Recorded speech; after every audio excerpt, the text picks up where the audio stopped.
Hello and welcome to another mix-up. And this mix-up is going to be Frostie ginger ale. Now the Frostie brand was introduced in 1939. I think Frostie root beer was the first, and they've added to it over the years. It's made with real cane sugar, none of that high fructose corn syrup stuff. I'm not using that stuff.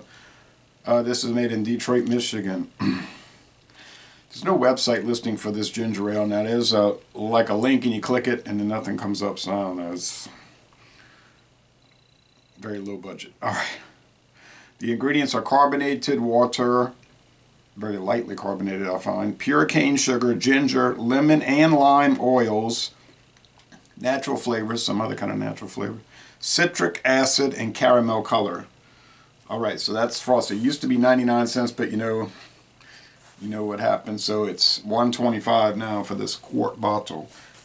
I'm going to mix it up with Vodovska, introduced in 2015, triple distilled, 10 times filtered, imported vodka, platinum vodka. Well, they all have to be silver, clear.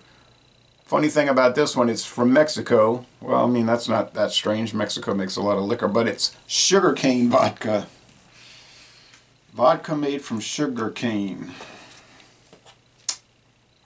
And it was $7.99 for this 1,750 milliliter bottle.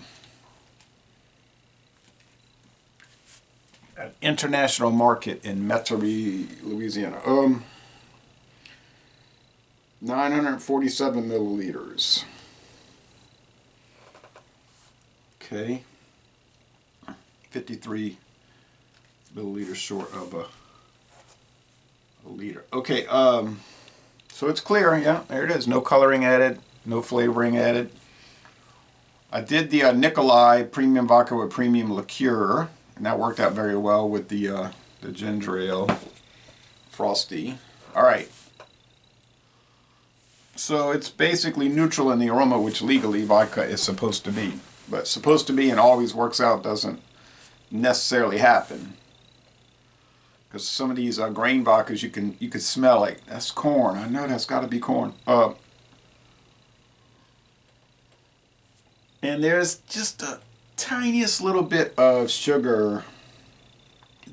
They take the sugar cane, they roll it, put it through this roller that squeezes the juice out. They take the juice, they add yeast, it ferments, then they distill it 3 times,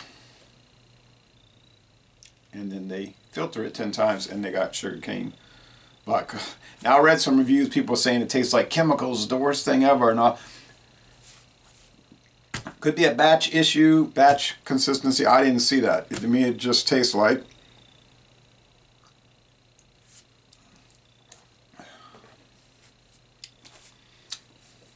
nothing really. But if you concentrate on it enough, I mean, you can pick up that 40% alcohol, but if you concentrate on it enough, you will pick up that it tastes like a very mild form of clear rum.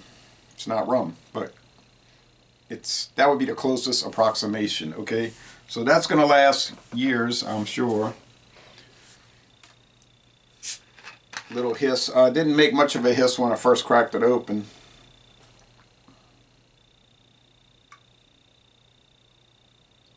It's going to have a little yellowing on it from the caramel coloring. Alright, so for over 80 years, Frostie, from Detroit at the Great Lakes down to Louisiana on the Gulf.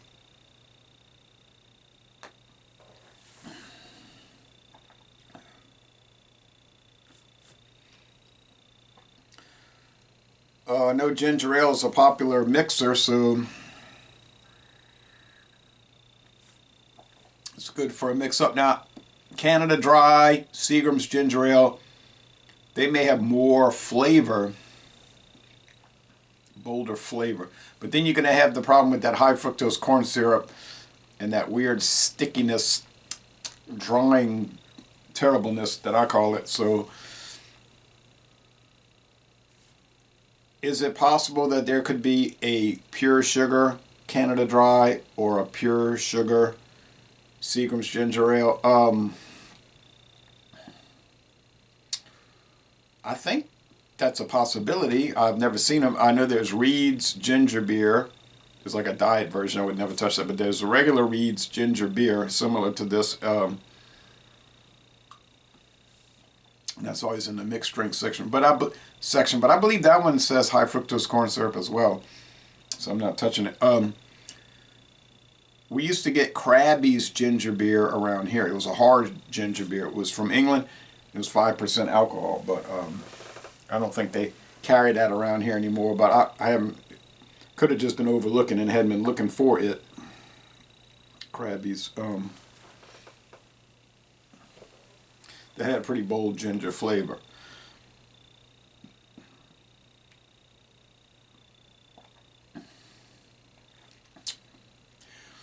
I noticed that the lemon oil and the lime oil are actually more forward than the ginger. So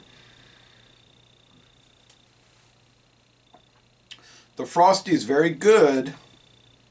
It's all natural, but except for the caramel coloring. Well, caramel's natural. That's brown sugar, but you know what I'm saying. It's not. It would be clear without that. So this is unusual, but that doesn't mean it's bad. It's just different. So I would definitely check it out. There were 2 video reviews for it. They were complaining. Their scores weren't that high because they were complaining that it didn't have enough ginger flavor, that it needed to be more pronounced. And I thought it was a legitimate complaint. But they didn't say anything, that it was nasty or anything like that.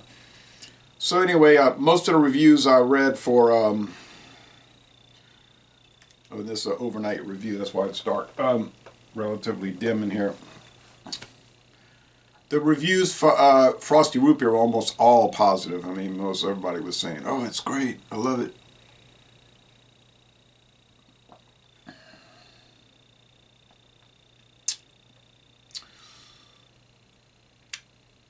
You can find Frosty in glass bottles.